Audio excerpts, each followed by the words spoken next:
უნდა მიიღოს თუ არა ოპოზიციამ თვითმმართველობის არჩევნებში მონაწილეობა მოსახლეობის ნაწილის პოზიცია ამ საკითხზე უკიდურესად კრიტიკულია.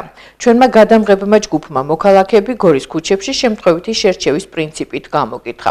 ცნობისთვის თვითმმართველობის არჩევნები 4 ოქტომბერს გაიმართება, თუმცა ჯერ ისევ არ არის გარკვეული, რომელი ოპოზიციური პარტია მიიღებს მონაწილეობას. ერთადერთი პარტია, რომელიც არჩევნებისთვის ემზადება გირჩია. გახარია საქართველოსთვის წევრები კი ჯერჯერობით კონკრეტულ გადაწყვეტილებაზე არ საუბრობენ. Სააკაშვილს ნახდათ არ დაუჭერ მხარს, იმიტომ მაგამ ძალიან დიდი ისინი გააკეთა. ერი გაანახევ რა.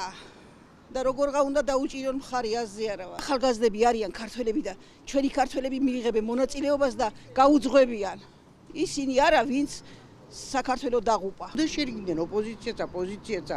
რატო ერთი მუჭა ხალხი ვარ ჩვენ და ჩვენ ნამდვილად უნდა მიიღოს მონაწილეობა ჩემი აზრით. ოპოზიცია პოზიციას მოსაშორებელია. რატო? ვაფშე არ აბზრუნავენ ხალხს და იმიტომ. არანაირად, მარტო თავან ჯიბების ისქელებენ და მეც არაფერს არ აკეთებ. თუ კონკურენციაზე მიდის საუბარი, სხვა ძალამ უნდა მიიღოს მონაწილეობა. იმას გულისხმობ, რომ რეალურად საქართველოს ყველა პოლიტიკოსი უნდა ფიქრობდეს კარგს და არა იმაზე ბრწყალებში ვინ როგორ ამოისოს ჯიბები. ოპოზიციას ხედავთ რუსთაველზე, ოპოზიციას ხედავთ ტელევიზიებში და რეალურად კარგი არაფერი, სამწუხაროდ არაფერი.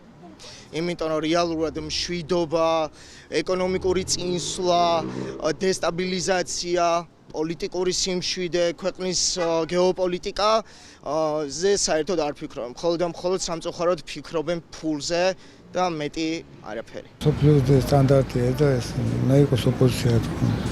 ერთ-ერთი სხვა აზრია, როგორც თქვენ ისე ჩვენ.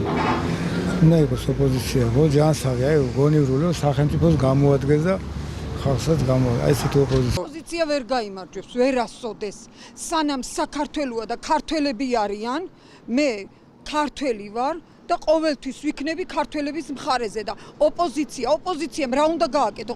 ყველა თავის ჯიბეებით არის. ეხლა არავინ არ მოვა, არავინ მოგიკაკუნებს კარებს და შვილს არ წაიყვანენ და იმას არ წაიყვანენ. ციხეებში თუ არაფერი დააშავა და ეგენი უდანაშაულო ხალხსაც იჭერდნენ. საზიძღარი იყო სააკაშვილის რეჟიმი. ხმამაღლა ვიტყვი ყოველთვის და არც მეშინია. ნამდვილად უნდა მიიღოს. რატომ და იმიტომ რომ უნდა გამოსწორდეს ეს ქვეყანა რა. ბოლო როდემდე ვიყვეთ ეს. ისე რომ გითხრათ მე არ მინდა რომ ოპოზიცია მიიღოს მონაწილეობა. ისინი იღებენ საზღვარგარეთიდან ფულს, თავიანთ ჯიბეებისთვის იყენებენ და მოსახლეობაზე არავინ არ აფიქრობს. ეტყობა არ აწყობთ და იმიტომ. რატომ არ აწყობს?